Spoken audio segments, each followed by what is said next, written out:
One of the biggest misunderstandings I see in the fencing industry right now is how deep should I set my fence post? Today we're going to answer that question for wood post, chain link post, and if you stick around to the end, driven post. With all that being said, let's dig into it. Now, to begin with, all of these answers are based on reference material provided by the ASTM. They're standards of how we install fence here in the United States. To join ASTM and gain access to these documents, we'll include a link in the description below. For wood post, it begins by describing actually the width of the hole, which is 4 inches larger than the largest diameter or dimension of the post. Now, if we're talking about a privacy fence, a 4x4 post is typical. Now, the actual measurements are 3.5 by 3.5, but you'll want to field verify that. So this standard is going to call for 4 inches larger than the largest diameter. 3.5 inches is being our largest diameter. You would add 4 inches to that. We're looking at a 7.5 inch hole. We use an 8-inch auger, which, depending on how much rock we hit, probably ends up with about an 8.5 inch wide hole. So we're already off to a good start there. As for the depth of the hole, it calls out that the footing must be a minimum of half of the finished height of the fence minus 6 inches. So in this example, we're building a 6 foot tall fence. Half the height, 3 foot, 36 inches, minus 6 inches gets us to a 30-inch deep hole. All right, so I know what you're thinking. Well, Joe, I've got an 8 foot tall post. How am I gonna place that 30 inches in the ground and still have enough post outside of the ground to build my fence? Well, it's a good question. So the standard goes on to say that the post should extend to within 6 inches of the bottom of the hole, meaning that they're allowing for that post to be floated, to be raised off the bottom of the hole by 6 inches and floated in this bed of concrete, which should get us the height we need to build that 6 foot fence. Now the caveat here is where there is a risk of frost or expansive soil upheaval. In that case, the standard says you want the bottom of your hole to be 4 inches wider than the top of your hole. So envision a bell. So you'd bell out the bottom of the hole so that the post wouldn't have as much opportunity to heave out of the ground. It also says that the bottom of your post should be 6 inches deeper than the frost line in your area. You can find the frost line in your area by simply Googling the county, in our case, Greene County, Missouri, frost depth. Take that depth,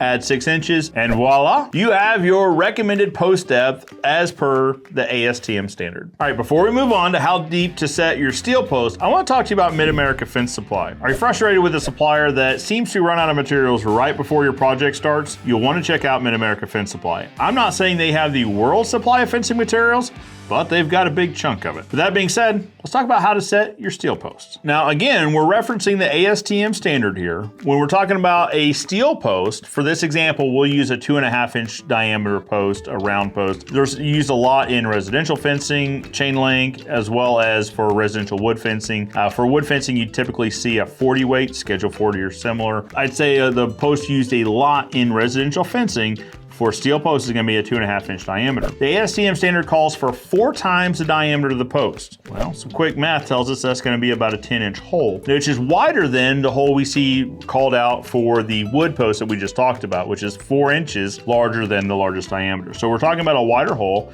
a 10-inch diameter hole for a 2.5 inch post. Now, the 4-time rule goes up to post size 4 inches in diameter. So for a 3-inch post, we'd be looking at a 12-inch hole, etc. For the post depth, it calls for a minimum of 24 inches plus 3 inches for every foot taller than 4 foot above grade for the finished height of the fence. Well, let's do some quick math here. So if we're talking about a 6 foot tall fence, well, so we've got 2 foot taller, 6 inches plus 24, we're looking at a 30-inch hole. Now again, when we're talking about areas that are at risk of frost heave, we're talking about belling the bottom of the hole 4 inches wider than the top. So in this example, we've got a 10-inch hole at the very top. We need to be 14 inches in diameter at the bottom, 30-inch maximum, or 6 inches deeper than the frost line in your area. Again, you can Google your county frost depth. So in our example, Greene County, Missouri, frost depth to see the frost depth in your area and add 6 inches onto that for the depth of your hole. As luck should have it, the ASTM reference material also includes a section dedicated to driven posts, and it states that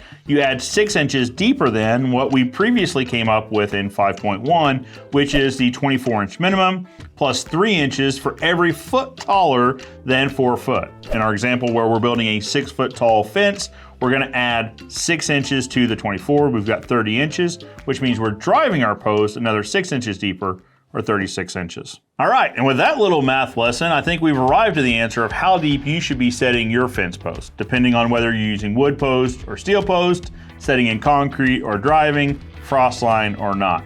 Solve a bit of a math equation, but I think we got to the end result. With all that being said, I've got a little bit of a research project. Why don't you drop a comment in the comments below? I'd like to figure out as a country whether we're setting more wood posts or steel posts. Let me know which you prefer. Also, would it surprise you to know that over half the people that watch this video aren't even subscribed? Could be you. Check the subscribe button below, and if you're not subscribed, I'd appreciate it if you consider it. With all that being said, Joe Everest, the fence expert, reminding you that good fences make good neighbors.